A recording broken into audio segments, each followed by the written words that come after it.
Welcome back. તો આજે રાજ્યમાં હળવાથી મધ્યમ વરસાદની આગાહી વ્યક્ત કરવામાં આવી છે। દાહોદ, નર્મદા, ભરૂચ, સુરત અને ડાંગમાં હળવાથી મધ્યમ વરસાદની આગાહી વ્યક્ત કરવામાં આવી। નવસારી, તાપી, વલસાડમાં મધ્યમ વરસાદ પડી શકે છે। તો રાજકોટ, પોરબંદર, જૂનાગઢમાં પણ હળવાથી મધ્યમ વરસાદની આગાહી વ્યક્ત કરવામાં આવી છે। અમરેલી, ભાવનગર, દ્વારકા, ગીર સોમનાથમાં પણ વરસાદ થવાની સંભાવનાઓ વ્યક્ત કરવામાં આવી રહી છે।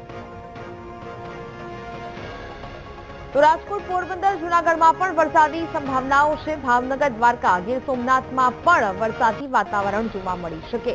આજે પણ અનેક જગ્યાએ હળવાથી મધ્યમ વરસાદની આગાહી હવામાન વિભાગ દ્વારા વ્યક્ત કરાઈ છે।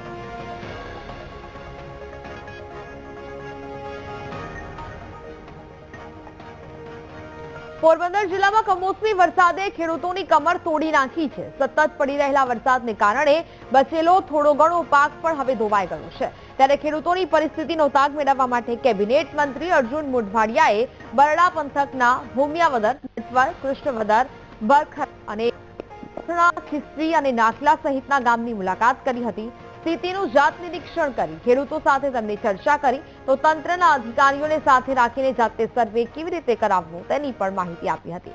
2 દિવસમાં જ સર્વે રાજ્ય સરકારમાં રજૂ કરીને સહાય જાહેર કરવાની ખાતરી પણ આપી છે।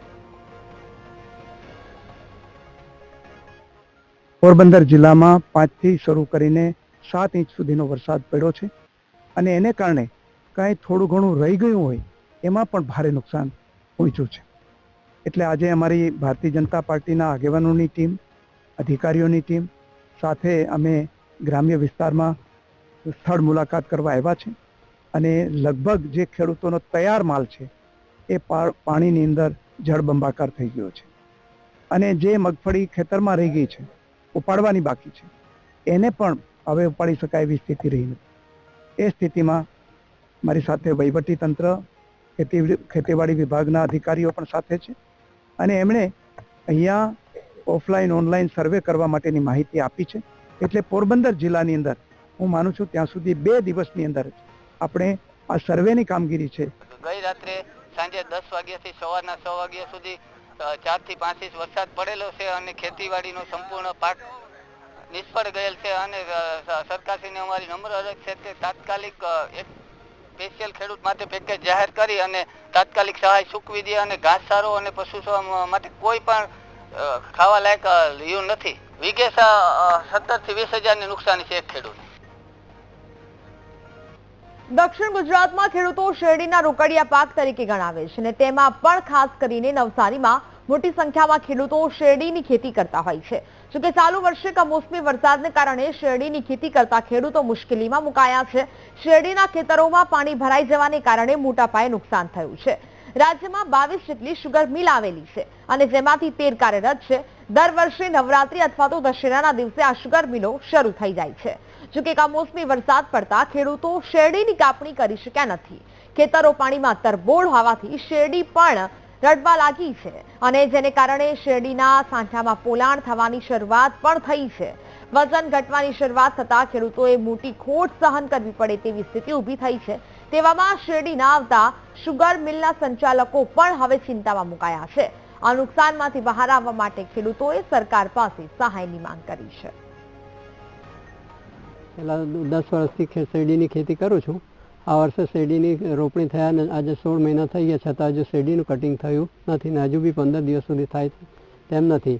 કારણ કે પહેલાં મે મહિનામાં વરસાદ આવ્યો, ત્યાર પછી અતિવૃષ્ટિ થઈ અને આખરે અત્યારે પાછું માવઠું થવાથી શેરડીનું કટિંગ થઈ શકતું નથી। એટલે વેઇટ લોસ થવાનો એટલે ખેડૂતોને એમાં ભારે નુકસાન છે। તેમ છતાં ડુક્કરનો બી મોટો ત્રાસ છે એટલે એનાથી બી ઘણું નુકસાન થાય છે। એટલે ખેડૂતો હવે શું કરવું તે સમજ પડતી નથી। ગમદેવી શુગર ફેક્ટરીનું પિલાણ સિઝન 30 ચાલુ કરવાની હતા અને વરસાદની ફેવરેબલ કન્ડિશન ન રહેવાને લઈને 3જી તારીખે પણ ચાલુ નથી કરી શક્યા અને હજુ પણ ફેવરેબલ કન્ડિશન દેખાતી નથી।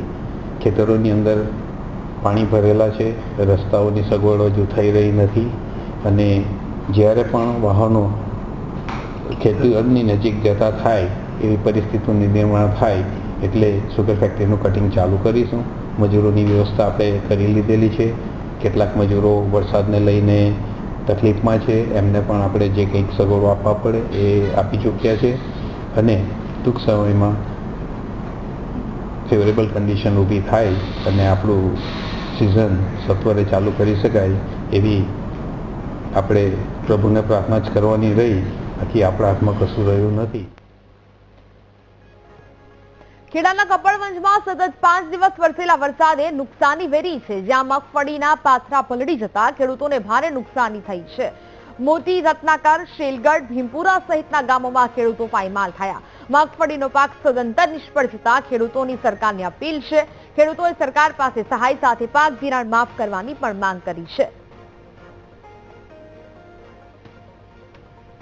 મગફળીનું વાવેતર કરેલું હતું અને મગફળીનું વાવેતર કર્યું હતું, મગફળી કાઢી બહાર જમીનમાંથી બહાર કાઢી ખેતરમાં પાથરા પડ્યા હતા અને વરસાદ આવી ગયો તો મગફળીમાં અંદાજે ચોમાસું પાકમાં મગફળી અંદાજે 20,000નો વીઘે ખર્ચો થાય છે આતે, પણ ત્યારે હાલ પૂરતું એમાંથી 1 રૂપિયો આવે એમ નથી.